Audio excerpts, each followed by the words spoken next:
Evommune, which began trading on the NYSE this past November, has already seen its shares surge more than 74% since pricing its IPO. Now the biotech is adding fresh momentum, announcing $125 million in new funding to accelerate its mission, developing next-gen therapies to combat inflammatory diseases.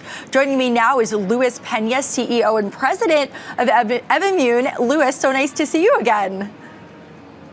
Good to see you, Ashley. Thanks for having me this morning. Of course. So after you announced the results of your recent phase 2 data, you received $125 million of new funding. What did that data reveal and why that reaction?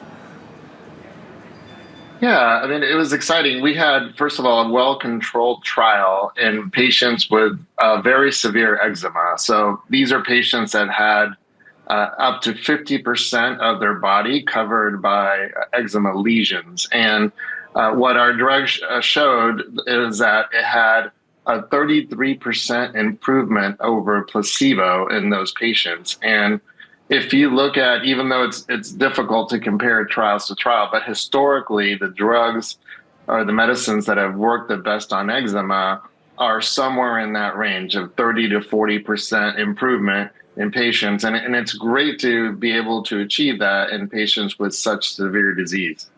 All right, and how is the funding, the $125 million, going to be used to move your clinical programs and mission forward? Yeah, well, and first of all, want to say that every time that we achieve clinical success and bring in new funding is a good day for patients with autoimmune disease. As you know, Ashley, and we've discussed before, our focus is to fight inflammation. It's the #1 killer in the world. And so this additional funding actually helps us drive what's a pretty broad pipeline. And at the head of that are two programs that we're pretty excited about. The lead program is an oral, where this fights inflammation driven by mast cell disease mostly and by neurons. So we will use that funding to actually drive 3 mid-stage clinical trials forward.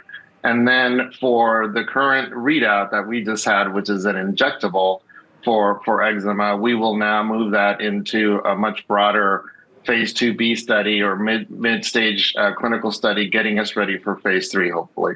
All right, and what is some of the feedback that you're getting from patients in these trials who are seeing these results? Yeah, I mean, it's, we had significantly improved lesions in these patients, which, again, it's about 50% of their body surface area is covered. So they have a lot of itching, redness. It's really a major impact on their quality of life. And as early as 4 weeks, they started to see improvement, and it was clinically significant. And that's important because these patients, they're suffering, they want to see improvement. If you can start to see improvement as early as 4 weeks, that is terrific. And we know from running these trials in the past, if you continue to treat them, then you're going to get even better improvement out to 4 months or longer, which is what we're looking for.